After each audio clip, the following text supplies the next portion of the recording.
কারো ক্যান্সার দেখে যদি এই দোয়াটা আপনি বিশ্বাসের সাথে পড়েন, জীবনে কোনোদিন ক্যান্সার রোগে আক্রান্ত হবেন। দুর্ঘটনা দেখে যদি পড়েন, ওই দুর্ঘটনা আপনাকে স্পর্শ করবে না। যে কোনো কারো বিপদ দেখে যদি কোনো বিশ্বাসী বান্দা এই দোয়া পড়ে, বিশ্বনবী বলেন লাম ইউসিবহু যালিকাল বালা, ওই বিপদ তাকে আর ধরবে না। উফিয়া মিনহু মিন যালিকাল বালা কাইনাম মা কান, সে যতদিন হায়াত পাবে কোনোদিন ওই বিপদ তাকে চিকন হয়ে হায়রে কি কষ্ট পায় দেখি না। বিশ্বনবী বলে একটা দোয়া যদি কেউ অন্যের কোনো বিপদ দেখে পড়ে, ওই বিপদ তার জীবনে কখনো আসবে না। দুর্ঘটনায় মানুষের মাথা একদিকে, দেহ অনেক, দুর্ঘটনা দেখে কেউ যদি এই দোয়াটা পড়ে, তার জীবনে সে কোনোদিন এরকম অ্যাক্সিডেন্টের সম্মুখীন হবে না। শুনবেন,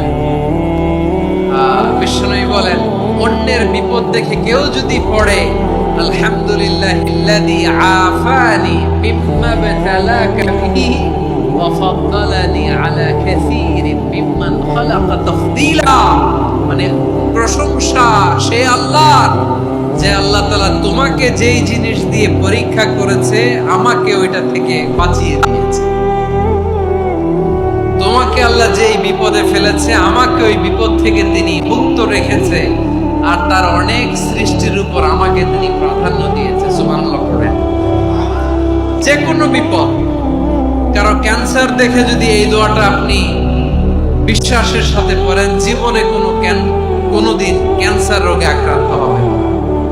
দুর্ঘটনা দেখে যদি পড়েন, ওই দুর্ঘটনা আপনাকে স্পর্শ করবে না। যে কোনো কারো বিপদ দেখে যদি কোনো বিশ্বাসী বান্দা এই দোয়া পড়ে, বিশ্বনবী বলেন লাম ইউসিবহু যালিকাল বালা, ওই বিপদ তাকে আর ধরবে না।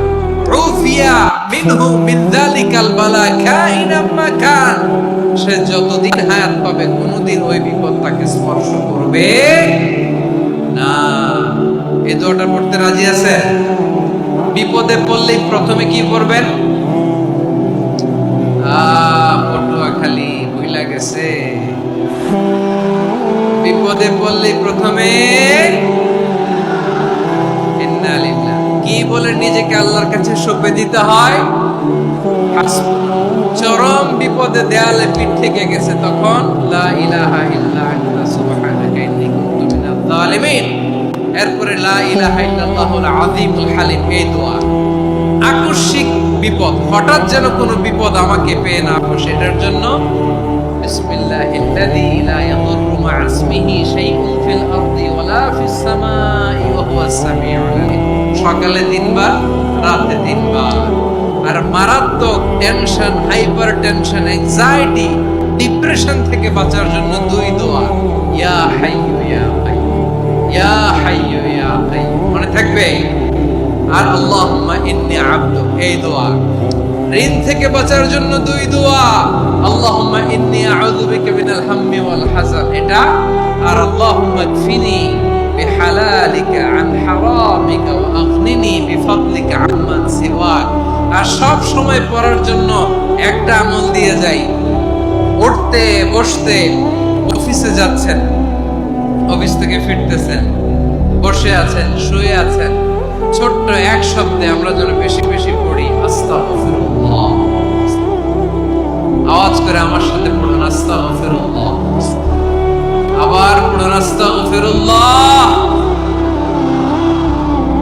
আল্লাহ রাসূল সাল্লাল্লাহু আলাইহি ওয়াসাল্লাম বলেন মান লাজিমাল ইস্তিগফার, যে সব সময় এরকম ইস্তিগফারের সাথে লেগে থাকে, জাআলাল্লাহু লাহু মিন কুল্লি দিকিন মাখরাজা, আল্লাহ তাআলা তাকে কোনো বিপদে আটকান না, সে জীবনে আটকাবে না। যে কোনো বিপদে আল্লাহ তার রাস্তা বের করে দিবে। Way out, you will get a way out, solution. সুবহানাল্লাহ।